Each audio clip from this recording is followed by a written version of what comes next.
ಚಾಮುಂಡೇಶ್ವರಿ ದೇವಿಗೆ ಮೊದಲು ನಮಸ್ಕರಿಸಿ ರಾಜರ್ಷಿ ನಾಲ್ವಡಿ ಶ್ರೀ ಕೃಷ್ಣರಾಜ ಒಡೆಯರನ್ನು ನೆನೆದು ನನ್ನ ಮಾತುಗಳನ್ನು ಆರಂಭಿಸುತ್ತೇನೆ.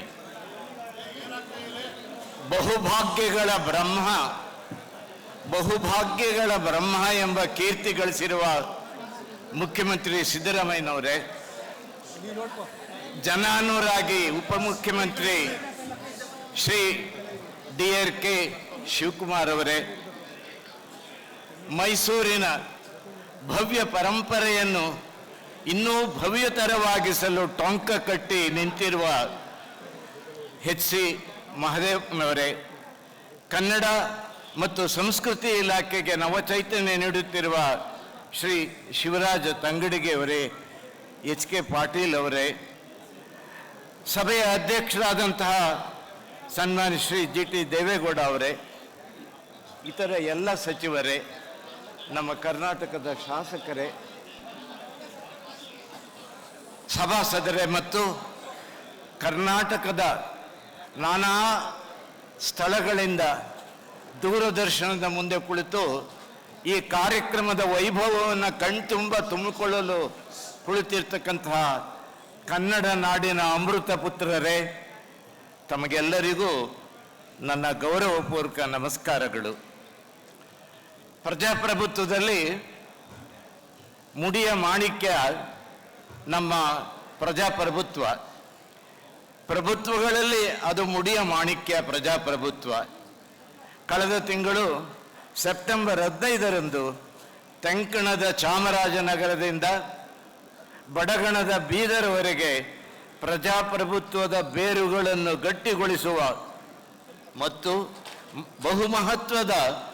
ಮಹತ್ವವನ್ನು ಮನಗಾಣಿಸುವ ವಿಶ್ವ ದಾಖಲೆಯ ಮಾನವ ಸರಪಳಿಯನ್ನು ಆಯೋಜಿಸಿದ್ದು ಸಮಯೋಚಿತವೂ ಅಭಿನಂದನಾರ್ಹವೂ ಆಗಿದೆ.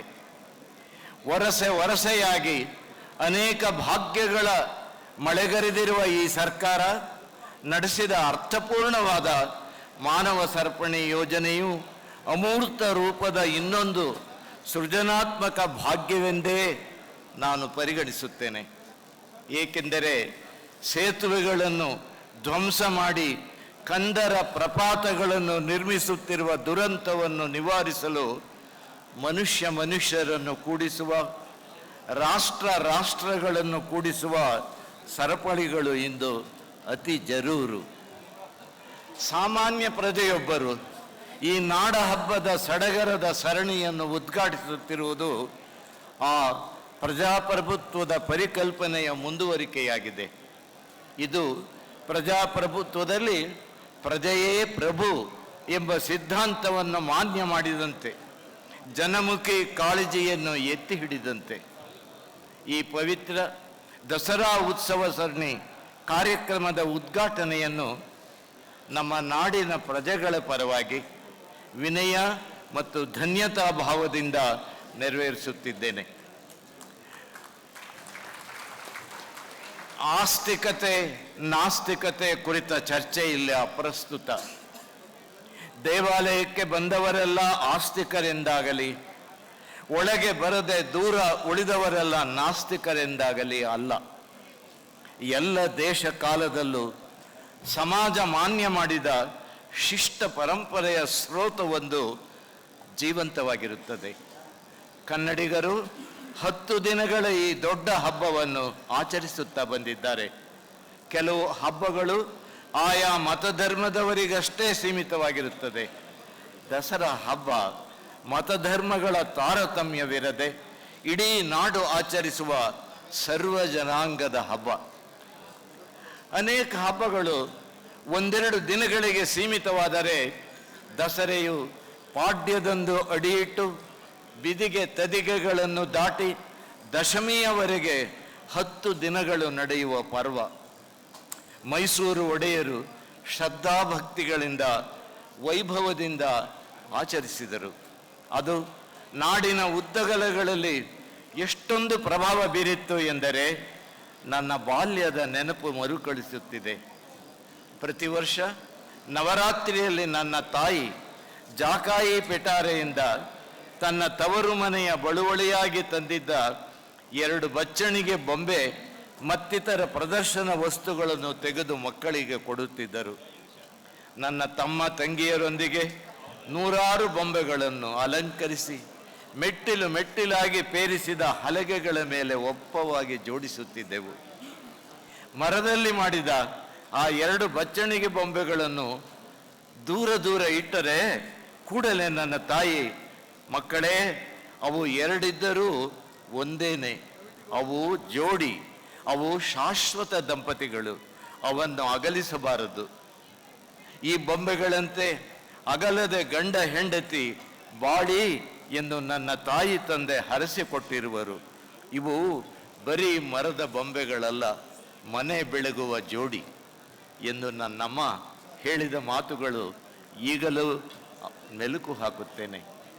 ಜೋಡಿ ಬೊಂಬೆಗಳು ಆದರ್ಶಗಳನ್ನು ಬಿತ್ತುವ ರೂಪಕಗಳು, ಮೆಟಫರ್ಸ್.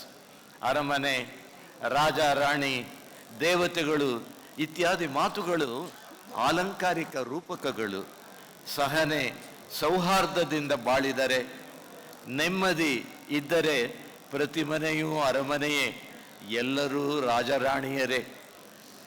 ನವರಾತ್ರಿಯ ತೆಂಕಣ ಗಾಳಿಗೆ ಮೈಸೂರು ಮೈಕೊಡವಿ ಹೊರಬಿಟ್ಟು ಶೃಂಗಾರಗೊಂಡು ಕಂಗಳಿಸುತ್ತದೆ. ಮೈಸೂರು ಎಂದರೆ ದಸರಾ, ಜಂಬೂ ಸವಾರಿ ಎಂಬ ಮಾತು ಲೋಕ ಪ್ರಸಿದ್ಧಿ ಪಡೆಯಿತು. ಪ್ರಜಾಪ್ರಭುತ್ವ ಬಂದ ಮೇಲೆ ಕೆಲವು ಬದಲಾವಣೆ ಆದವು. ಇದು ಅರಮನೆಯ ಹಬ್ಬವಲ್ಲ, ಜನರು ಆರಿಸಿದ ಸರ್ಕಾರ ನಡೆಸುವ ಉತ್ಸವವನ್ನಾಗಿಸಿ ಇನ್ನಷ್ಟು ಅರ್ಥಪೂರ್ಣವಾಗಿ ಹಿಂದಿನಂತೆ ಸಂಭ್ರಮದಿಂದ ನಡೆಸುತ್ತಿದ್ದಾರೆ. ಸರ್ಕಾರ ಮತ್ತು ಜನರು ಒಟ್ಟಿಗೆ ಹೆಜ್ಜೆ ಹಾಕುವ ಈ ನಾಡ ಹಬ್ಬಕ್ಕೆ ಹೆಚ್ಚಿನ ಮಹತ್ವವಿದೆ. ಪ್ರಾಯಃ ಇನ್ನು ಮುಂದಿನ ತಲೆಮಾರಿಗೆ ಸಿಗದೆ ಮರೆಯಾಗಬಹುದಾದ ಈ ಮಣ್ಣಿನ, ಈ ನೆಲದ ಘಮಲು, ದೇಶೀಯ ಸೊಗಡು ತುಂಬಿರುವ ಹಬ್ಬ ನಿಲ್ಲಬಾರದು. ಈ ಆಚರಣೆಯಿಂದ ಕರ್ನಾಟಕದ ಇತಿಹಾಸ ಮತ್ತು ಸಾಂಸ್ಕೃತಿಕ ಪರಂಪರೆಯ ಕಿರು ಪರಿಚಯ ಇಂದಿನ ಹೊಸ ತಲೆಮಾರಿಗೆ ಆಗುತ್ತದೆ.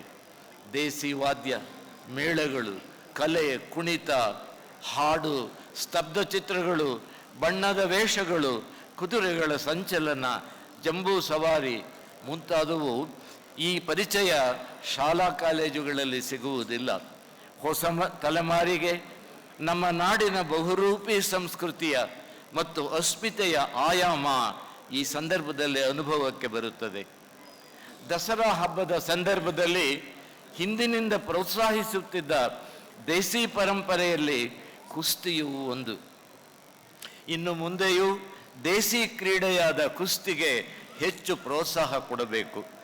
ನಾಡಿನ ಉದ್ದಗಲಗಳಲ್ಲಿ ಗರಡಿ ಮನೆಗಳು ಇದ್ದವು. ನಾನು ಮಂಡ್ಯದಲ್ಲಿ 6ನೆಯ ತರಗತಿ ವಿದ್ಯಾರ್ಥಿಯಾಗಿದ್ದಾಗ 1948ರಲ್ಲಿ ನಡೆದ ಘಟನೆ ನೆನಪಾಗುತ್ತದೆ. ಆಗ ಮೈಸೂರು ಉಸ್ತಾದ್ ಟೈಗರ್ ರಾಮು ಎಂಬ ಪೈಲ್ವಾನರು ತುಂಬ ಜನಪ್ರಿಯರಾಗಿದ್ದರು. ಅದನ್ನು ಕಂಡು ನಾನು ಪೈಲ್ವಾನ್ ಆಗಬೇಕು ಎಂದು ಗರಡಿ ಮನೆಗೆ ಹೋಗುತ್ತಿದ್ದೆ. ತಲೆ ತುಂಬ ಗುಂಗುರು ಕೂದಲಿತ್ತು. ಆದರೆ ಉಸ್ತಾದ್ ಕಾಳಪ್ಪನವರು ಹೇಳಿದರು, ಗರಡಿಯಲ್ಲಿ ಕ್ರಾಪು ಸರಿಯಲ್ಲ ಎಂದು. ಸರಿ, ನಾನು ತಲೆ ಬೋಳಿಸಿ ಮನೆಗೆ ಹೋದರೆ ನಮ್ಮ ಚಿಕ್ಕಪ್ಪ, ಎಂಥ ತಪ್ಪು ಮಾಡಿದೆಯೋ ಬೇಕು, ತಂದೆ ಬದುಕಿರುವಾಗ ತಲೆ ಬೋಳಿಸಿ ಅಪಶಕುನವಾಯಿತು ಎಂದು ಚೆನ್ನಾಗಿ ಬೈದು ಗರಡಿ ಮನೆಗೆ ಕಾಲಿಡದಂತೆ ಮಾಡಿದರು. ಅದರಿಂದ ಈ ನಾಡಿಗೆ ಒಬ್ಬ ಶ್ರೇಷ್ಠ ಪೈಲ್ವಾನ ಸಿಗಬಹುದಾದ ಅವಕಾಶ ತಪ್ಪಿತಲ್ಲ ಎಂದು ಈಗಲೂ ವ್ಯಸನವಿದೆ. ನಮ್ಮ ಮುಖ್ಯಮಂತ್ರಿ ಸಿದ್ದರಾಮಯ್ಯ ಮತ್ತು ಉಪಮುಖ್ಯಮಂತ್ರಿ ಡಿ.ಕೆ. ಶಿವಕುಮಾರ್ ಎಷ್ಟೇ ಅಡ್ಡಿ ಆತಂಕಗಳು ಎದುರಾಗುತ್ತಿದ್ದರು ಎದೆಗುಂದದೆ ಸಡ್ಡು ಹೊಡೆದು ಗಟ್ಟಿಯಾಗಿ ನಿಂತಿರುವುದನ್ನು ನೋಡಿದರೆ ಅವರು ಕೂಡ ಗರಡಿ ಮನೆಯಲ್ಲಿ ಸಾಮು ಮಾಡಿರಬೇಕು ಎಂಬ ಗುಮಾನಿ ನನಗಿದೆ.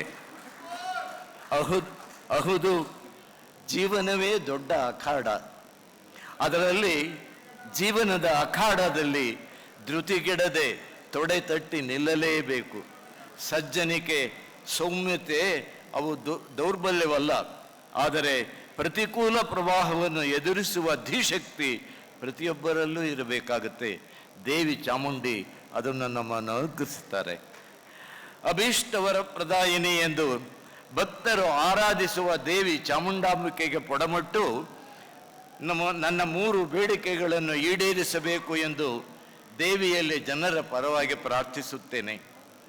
ಇಸ್ರೇಲ್ ಪ್ಯಾಲೆಸ್ಟೈನ್, ರಷ್ಯಾ ಉಕ್ರೈನ್ ಇಂಥ ಯುದ್ಧ ನಿಂತು ಮಹಾ ಯುದ್ಧದ ಕಾರ್ಮೋಡಗಳು ಚದುರಿ ನಿತ್ಯ ನಡೆಯುತ್ತಿರುವ ಅಮಾಯಕರ ಮಾರಣ ಹೋಮ ನಿಲ್ಲಲು ಆ ರಾಷ್ಟ್ರ ನಾಯಕರು ಕೂಡಲೇ ಜೀವಪರ ಕಾಳಜಿ ತೋರುವಂತೆ ಅವರಿಗೆ ತಾಯಿ ಪ್ರೇರಣೆ ನೀಡಬೇಕೆಂದು ಬೇಡುತ್ತೇನೆ. ಹೆಣ್ಣು ಭ್ರೂಣ ಹತ್ಯೆ ತಡೆಯಲು ಚಾಮುಂಡಾದೇವಿಯು ತಾಯಿ ತಂದೆಯರಿಗೆ ಸದ್ಬುದ್ಧಿ ಅನುಗ್ರಹಿಸಲೆಂದು ಪ್ರಾರ್ಥಿಸುತ್ತೇನೆ. ಹೆಣ್ಣು ದೇವತೆಗಳು ತಪ್ಪಗಿರುವುದನ್ನು ಕಂಡು ನನಗೆ ಅಚ್ಚರಿಯಾಗುತ್ತದೆ. ಈ ದೇವರುಗಳಿಗೂ ಬಲಿಷ್ಠರನ್ನು ಕಂಡರೆ ಭಯ. ಅಮಾಯಕ ಮುಗ್ಧರಿಗೆ ಕಷ್ಟ ಕೊಡುವರು. ಈ ದೇವರುಗಳನ್ನು ನೋಡಿ ಆ ದೇವರುಗಳು ಕೂಡ ಕೋಳಿ, ಕುರಿ, ಮೇಕೆ ಬಲಿ ಬೇಡುವರೆ ಹೊರತು ಹುಲಿ, ಸಿಂಹ, ಚಿರತೆ, ಕಿರುಬ ಬಲಿ ಕೊಡಿ ಎಂದು ಕೇಳಲು ದೇವರಿಗೂ ಹೆದರಿಕೆ. ಸ್ವಾತಂತ್ರ್ಯ ಬಂದು ಇಷ್ಟು ವರ್ಷವಾದರೂ ಶಾಸನ ಸಭೆ, ಲೋಕಸಭೆಯಲ್ಲಿ ಸ್ತ್ರೀಯರಿಗೆ ಸೂಕ್ತ ಪ್ರಾತಿನಿಧ್ಯ ಕೊಡುವ ಮಸೂದೆಗೆ ಅಡ್ಡಿ ಮಾಡುತ್ತಲೇ ಇದ್ದಾರೆ. ಹೆಣ್ಣು ಮಕ್ಕಳು ಶಾಲೆಗೆ ಹೋಗಕೂಡದು ಎಂದು ಬೆದರಿಸುವ ಒಂದು ದೇಶವೂ ಇದೆ ಎಂಬುದು ಶೋಚನೀಯವಷ್ಟೇ ಅಲ್ಲ, ಖಂಡನೀಯ ಕೂಡ. ಬಹುದೊಡ್ಡ ರಾಷ್ಟ್ರೀಯ ಸಮಸ್ಯೆ ಎಂದರೆ ನಿರುದ್ಯೋಗ ಸಮಸ್ಯೆ. ಯುವಜನರು ಹತಾಶರಾಗಿದ್ದಾರೆ. ನಿರುದ್ಯೋಗ ನಿವಾರಣೆಗೆ ಆದ್ಯತೆ ಇತ್ತು. ಕೇಂದ್ರ ಸರ್ಕಾರವು ಕ್ರಮ ಕೈಗೊಳ್ಳುವಂತೆ ಪ್ರೇರೇಪಿಸಬೇಕು ಎಂದು ಯುವಜನತೆಯ ಪರವಾಗಿ ದೇವಿಯನ್ನು ಪ್ರಾರ್ಥಿಸುತ್ತೇನೆ. ಕನ್ನಡ ನಾಡು, ನುಡಿ, ನೆಲ, ಜಲ, ಕಲೆ, ಸಂಸ್ಕೃತಿ ಇವುಗಳ ಸಂರಕ್ಷಣೆಗಾಗಿ ಹೋರಾಡುವವರನ್ನು ಕೊಲೆಗಾರರಂತೆ ಕಾಣದೆ ಪ್ರೀತಿ ಅಭಿಮಾನಗಳಿಂದ ಕಾಣುವಂತೆ ಆಡಳಿತಾಂಗಕ್ಕೆ ಪ್ರೇರಣೆ ಕೊಡುವಂತೆ ವಿನಂತಿಸುತ್ತೇನೆ. ಸರ್ಕಾರಗಳನ್ನು ಉರುಳಿಸುವ ದುರಾಲೋಚನೆ ಬರದಂತೆ ತಡೆದು ಚುನಾಯಿತ ಸರ್ಕಾರಗಳನ್ನು ಉಳಿಸುವ ಚಿಂತನೆಗಳನ್ನು ಲೋಕಾಂಬಿಕೆಯು ಮೂಡಿಸಲು ಎಂದು ಬೇಡುತ್ತೇನೆ. ಕೆಡವುವುದು ಸುಲಭ, ಕಟ್ಟುವುದು ಕಷ್ಟ. ಮೊದಲೇ ದೊಡ್ಡ ಹೊರೆಗಳಿಂದ ಬಳಲಿ ಬಸವಳಿದಿರುವ ಶ್ರೀಸಾಮಾನ್ಯರ ಹೆಗಲಿಗೆ ಮತ್ತೆ ಮತ್ತೆ ನಡೆಯುವ ಚುನಾವಣೆಗಳು ಇನ್ನಷ್ಟು ಭಾರ ಹೇರಿದರೆ ಕುಸಿಯುತ್ತಾನಷ್ಟೇ. ಯಾವ ಪಕ್ಷವೂ ಶಾಶ್ವತವಾಗಿ ಅಧಿಕಾರದಲ್ಲಿ ಇರುವುದು ಅಸಾಧ್ಯ. ಚಕ್ರಾರ ಪಂಕ್ತಿರಿವ ಗಚ್ಚತಿ ಭಾಗ್ಯ ಪಂಕ್ತಿ. ಸೋತ ಪಕ್ಷವು ಮತ್ತೆ ಅಧಿಕಾರಕ್ಕೆ ಬರಲು ಜನಮನವನ್ನು ತಮ್ಮ ಪರವಾಗಿ ಒಲಿಸಿಕೊಳ್ಳಲು 5 ವರ್ಷದಲ್ಲಿ ಸಜ್ಜಾಗಬಹುದು. ಸರ್ಕಾರವನ್ನು ಉರುಳಿಸುವ ದುರಾಲೋಚನೆ ಬರಬಾರದು.